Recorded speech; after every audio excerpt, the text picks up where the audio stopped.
Coucou les merveilles, c'est Chloé. Je vous propose un tirage pour voir les énergies de la semaine du 6 mars. J'ai pris avec moi l'oracle de l'essence chamanique de Ozali Intuitive. Je l'aime beaucoup ce jeu. Du coup, je suis très contente de le ressortir pour cette semaine. Donc, je vais vous laisser vous concentrer sur cette semaine qui arrive et je vous laisse choisir le petit tas de cartes qui vous attire le plus quand vous pensez à cette semaine. Regardez, on a des magnifiques chouettes blanches qui ouvrent grand leurs ailes.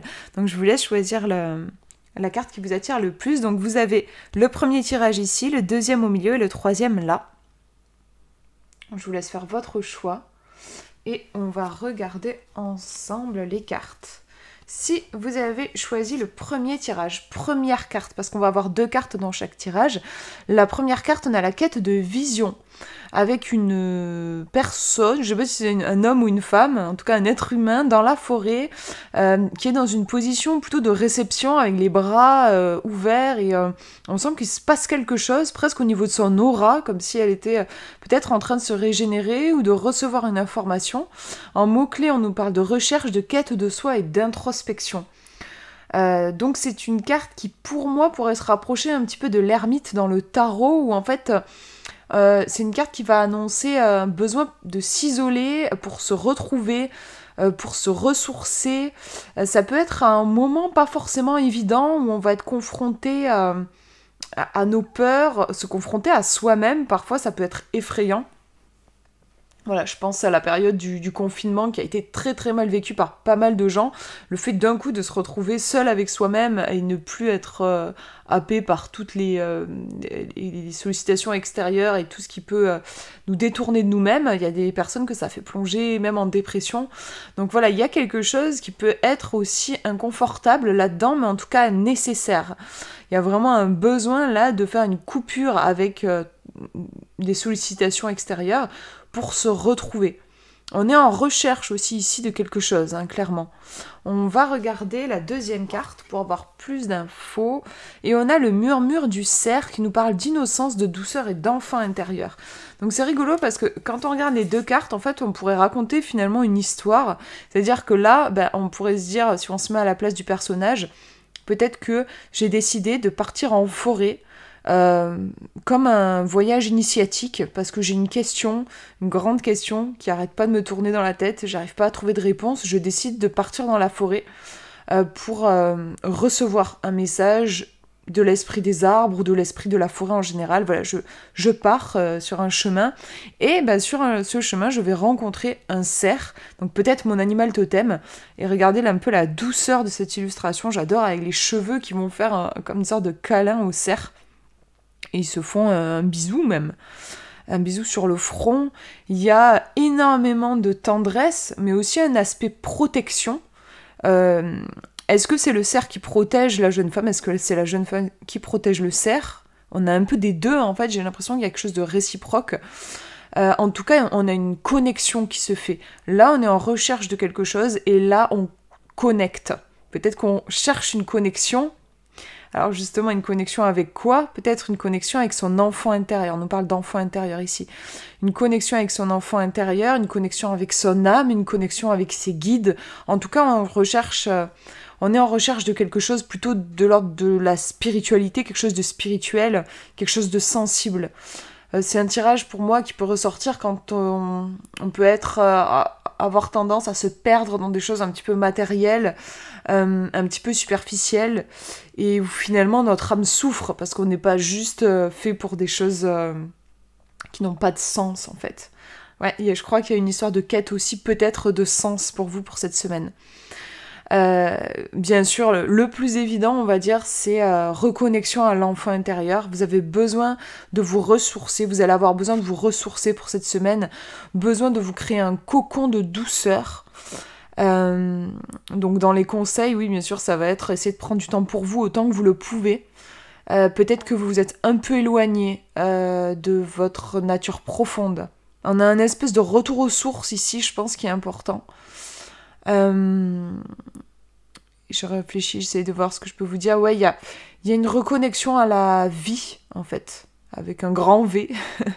La vie, et pas ce qu'on parfois ce que la société nous vend une image de la vie alors que c'est pas la vraie vie en fait. On a besoin ici de se reconnecter à quelque chose d'essentiel, je crois. Je vais regarder le murmure du cerf que je connais pas très bien pour voir un petit peu ce que le livret nous dit. Ouais, c'est vraiment la douceur. Le mot-clé qui revient le plus, c'est la douceur. Ça nous parle de bienveillance, d'amour. On te rappelle de te reconnecter à ton enfant intérieur car la dureté que tu as cultivée envers toi-même est plus forte à l'âge adulte. Pour cela, tu peux regarder des films, des dessins animés, te remettre à certaines activités que tu appréciais. Oh là, excusez-moi, je lève les yeux et je vois que, je sais pas pourquoi ma webcam elle a pété un câble. Tout cela va te permettre de renouer avec ton passé, avec ton enfant intérieur qui ne demande qu'à s'exprimer pour augmenter ton taux vibratoire. Vous voyez, on est vraiment sur une histoire de besoin de se régénérer. Pour moi, la balade en forêt, là, cette histoire de recherche, de quête de soi, d'introspection, on a besoin de se régénérer pour cette semaine, de se retrouver vraiment. C'est le thème qui ressort. Je dirais reconnexion à soi, en fait. Voilà pour ce tirage, je mets les cartes de côté, on va regarder le numéro 2. Si vous avez choisi le deuxième tirage, on a l'amour partagé. Donc on voit un couple, ouais c'est ça, avec un homme qui enlace une femme. On nous parle d'honnêteté, de partage et d'amour. Alors cette carte, elle n'est pas forcément à prendre dans le côté amoureux à deux, voilà, ça peut être l'amour avec un grand A. D'ailleurs, moi, je l'ai souvent tiré plutôt dans ce cadre-là.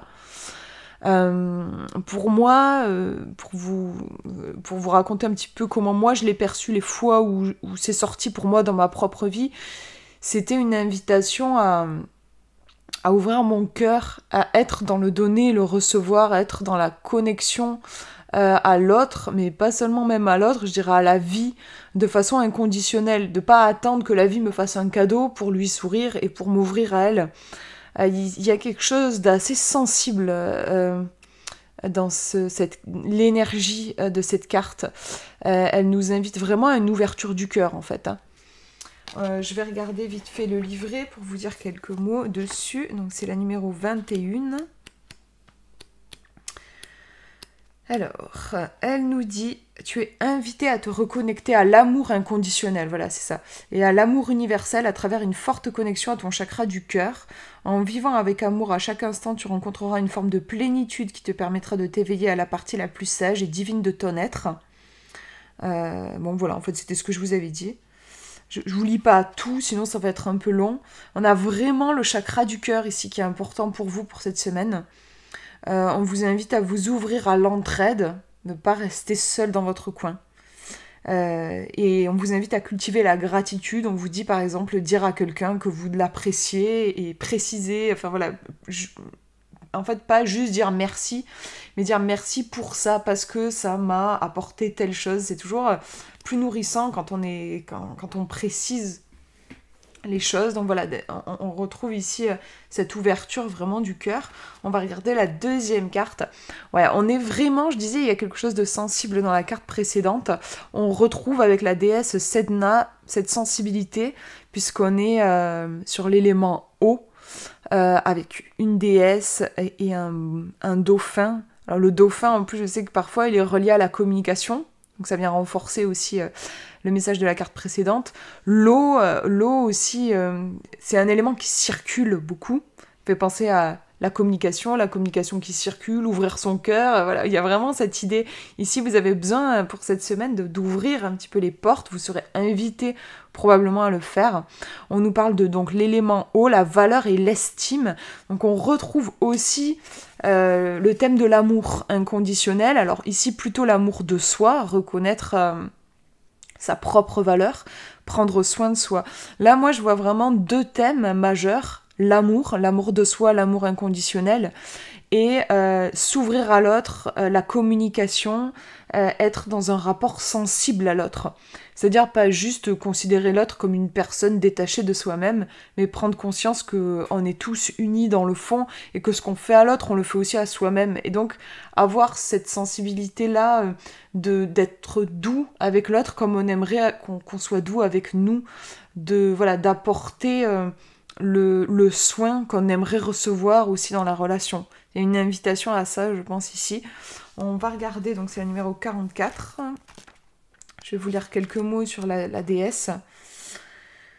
On nous dit cette déesse te rappelle de prendre conscience de ta valeur et que tu as le droit de dire non quand tu le souhaites. Beaucoup de personnes confondent à tort amour de soi et égoïsme. Donc là, en fait, c'est une carte qui invite notamment à prendre, à poser des limites claires si on ne sent pas quelque chose. Voilà, bon, je ne vais pas tout vous lire. C'est une carte qui est reliée à l'affirmation de soi, au fait de poser ses limites. Ouais, il y a il y a l'idée aussi de mettre un terme aux relations toxiques, parce que en fait au début on vous parle, moi je connaissais pas du tout Sedna, mais en fait pour la petite histoire, du coup je vais vous lire un petit peu pour que vous compreniez pourquoi est-ce que c'est relié à l'affirmation de soi. La légende de Sedna raconte qu'elle vivait seule avec son père et qu'un jour elle fut envoûtée par un homme oiseau qu'elle épousa. Cet homme n'était pas bon et fut maltraitant avec elle. Un jour, la jeune femme disparut, son père inquiet partit rapidement à sa recherche. Après l'avoir trouvée, ils rentrèrent tous les deux vers leur île, mais le mari de Sedna déchaîna les eaux pour empêcher leur fuite. Voyant leur fin proche dans ces eaux déchaînées, le père décida de sacrifier Sedna, qui retenait l'embarcation en la jetant à la mer. Mais désespérée, elle suppliait son père et s'agrippait au bateau. Son père lui trancha les doigts. Ses doigts devinrent des poissons et ses mains ont donné naissance à différents animaux marins. Sedna coula au fond de l'eau et devint une déesse marine et prit la forme d'une sirène. On dit que quand la mer est déchaînée, c'est la colère de Sedna qu'on peut entendre. La légende de Sedna apprend et rappelle aux hommes qu'ils doivent respecter les femmes et la mer. Donc en effet, oui, on a clairement là une image de l'homme qui n'est pas respectueux envers la femme et envers la nature, en fait aussi en général. J'ai l'impression qu'il y a quelque chose de cet ordre-là. Donc c'est pour ça que c'est une carte qui nous invite à poser nos limites. Là, dans le contexte actuel, je le sens plus dans vraiment... D'ailleurs, on a la bulle ici. J'ai l'impression que vous allez être invité à vous mettre un petit peu dans votre bulle et à nourrir votre bulle d'amour.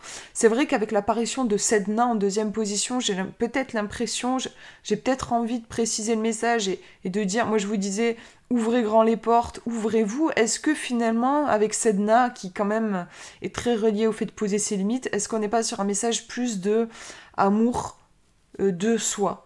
Avant de pouvoir aimer les autres, il faut déjà s'aimer soi-même. Et j'ai l'impression que c'est plus ça, finalement, le message, après avoir lu la carte de Sedna, où on vous invite à nourrir votre bulle d'amour, nourrir un amour inconditionnel pour vous. Après, voilà, c'est vous qui voyez comment vous le sentez, comment ça va résonner pour vous, comment vous le sentez. Ça peut être un des deux. Soit, ou peut-être un peu des deux aussi, pourquoi pas. Ça peut être amour vraiment de soi, vous êtes invité à prendre grand soin de vous. Ça peut être amour inconditionnel, apprendre à ouvrir les portes et rentrer en connexion profonde avec l'autre. Finalement, le mieux, en fait, c'est de pouvoir faire les deux. C'est-à-dire de prendre réellement soin de soi, tout en ouvrant et en se connectant aux autres. Mais parfois, c'est pas facile. On a besoin, j'ai l'impression, moi, de passer d'abord par l'amour de soi pour ensuite s'ouvrir aux autres quand voilà, on n'a pas eu ce chemin-là dans la vie. On n'a pas eu cette chance, par exemple, enfant nous a pas appris à nous aimer. Donc du coup, on va avoir parfois besoin dans certains parcours de vie de d'abord nous apporter de l'amour à nous pour ensuite pouvoir s'ouvrir aux autres. Je fais une espèce de lapsus. Souffrir, s'ouvrir, enfin voilà. La thématique... est très sensible en fait ici, beaucoup de sensibilité avec l'élément eau encore une fois. On va regarder le troisième tirage. Si vous avez choisi le numéro 3, première carte, on a l'aurore boréale qui nous parle de beauté, de cercle de vie et de magie. Alors c'est pas une carte que je connais, donc je vais aller voir le livret. Mais là, clairement, quand on regarde les 3 mots-clés, moi, ça me donne plutôt envie. Je trouve que ce sont de belles énergies pour cette semaine. Les aurores boréales, moi, j'en ai jamais vu, mais c'est quelque chose qui me fait beaucoup rêver. Donc, peut-être quelque chose de magique qui pourrait se produire cette semaine, de merveilleux, un truc qui vous met des étoiles dans les yeux. On va regarder, et puis on regardera... Là, on regarde le livret, mais on va regarder aussi la deuxième carte qui va venir quand même teinter le message de cette première carte. Donc là, on est sur la 42. On nous dit en ce moment, on te conseille de t'ouvrir à la magie du monde stellaire. Des étoiles dans le ciel regorgent de messages, d'informations et de lumière qui t'éclaireraient beaucoup en ce moment. Tu peux, si tu le souhaites, passer une nuit à la belle étoile. Reste un moment à observer les étoiles à l'œil nu ou au télescope afin de te connecter aux esprits contenus dans ces étoiles. Tu es invité à t'ouvrir à la magie de la vie et à sa beauté. Je ne vais pas tout vous lire. C'est une carte qui rappelle aussi l'infinité et l'immensité de l'univers et fait référence à la liberté. Ok, je tourne la page pour voir. Ouais, en tout cas, on est pas mal reliés. Enfin, il y a le mot étoile qui revient souvent. Alors moi, j'adore les étoiles et c'est quelque chose qui m'inspire beaucoup. Et j'adore, quand je tire une carte d'un oracle, recevoir une carte où il y a une étoile. Pour moi, c'est vraiment un signe de protection, de haute protection, aussi de réalisation des rêves. Donc, et pour moi aussi une présence de mon ange gardien. On va regarder la deuxième carte pour avoir plus d'informations. On a la femme bison blanc qui nous parle d'humilité, de transmission et de paix. C'est super beau, j'en ai un frisson. Il y a un truc qui me touche beaucoup. Pour moi, là, il y a vraiment quelque chose d'une haute protection. Justement, je parlais d'ange. Alors, je sais pas comment vous le ressentez, mais moi, le bison blanc, là, j'ai vraiment l'impression qu'il y a une protection angélique. On nous parle de paix. Pour moi, l'énergie de la paix, c'est l'énergie des anges. Ici, on nous parlait de magie, de beauté. Bon, ben voilà, les anges, pour moi, il y a quelque chose de magique. Enfin, moi, j'adore. Quand je me connecte à mon ange gardien, ben, je me sens tout de suite comme une enfant. Je trouve qu'il y a quelque chose de merveilleux, en fait. Moi, ça me fait du bien. Depuis que je me connecte aux anges, ça me fait du bien. C'est quelque chose que je faisais pas dans mon passé. Mais il y a vraiment cette énergie de protection, quoi. Moi, je trouve ce tirage magnifique. J'ai pas trop les mots, du coup, parce que je ressens beaucoup et j'ai du mal à trouver les mots. En tout cas, vous avez une grande protection qui vous entoure pour cette semaine, des bénédictions, je dirais même, moi j'ai l'impression des cadeaux. J'ai l'impression qu'il y a quelque chose qui arrive, qui est un vrai cadeau du ciel pour vous pour cette semaine. On va regarder, donc c'est la 54, le bison blanc. Petit bison blanc, enfin grand bison blanc. Et on est dans deux cartes de la même famille. Je vais vous dire... parce que ce jeu est découpé en 3 familles. On est dans le monde du haut. Donc vous voyez, je vous parlais d'anges. Je trouve ça assez drôle. En effet, il y a vraiment un truc comme ça, je pense. On nous dit, tu reçois le message de la femme bison aujourd'hui pour te rappeler l'importance de l'humilité et de la communication avec les mondes subtils. En t'inspirant de la prophétie de la femme bison blanc, on te demande de renforcer ta connexion au grand esprit et au subtil en honorant tout ce qui t'entoure. Tu peux par exemple créer un hôtel en l'honneur du grand esprit ou encore t'y connecter avec les moyens que tu préfères. Tu recevras ainsi prochainement des transmissions d'enseignements sacrés. Sache que tes guides et tes alliés des mondes subtils sont plus que jamais à tes côtés. La femme bison blanc annonce pour toi une période de plénitude, d'abondance, de sagesse et de connaissance. Il y a quelque chose aussi en lien avec l'abondance. C'est vrai que le bison, c'est un symbole d'abondance. Donc je parlais de cadeau du ciel, peut-être quelque chose de l'ordre de l'abondance pour vous pour cette semaine. Ouais, je regarde si... Je vais vous lire la légende du bison blanc, parce que je ne la connais pas. Chez les Lakota, la femme bison blanc est une prophétie qui date de plus de 2000 ans.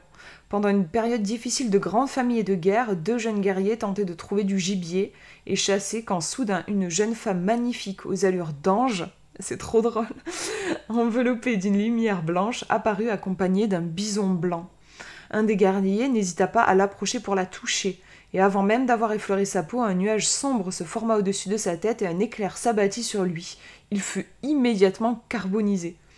L'autre guerrier, choqué, se mit à genoux, pensant qu'il allait subir le même sort. La femme s'approcha et lui dit qu'elle était ici pour les aider. Elle fut reçue très chaleureusement par le peuple Lakota. Cette femme apprit au peuple Lakota à fumer le calumet et les initia à plusieurs pratiques spirituelles que les Lakota avaient oubliées. Cette femme amena une très belle harmonie au sein de ce peuple et permit aux Lakota d'élargir leurs connaissances. En partant, la femme offrit un grand troupeau de bisons pour assurer la survie de ce peuple. La femme bison blanc est considérée comme la médiatrice entre le grand esprit et le monde terrestre.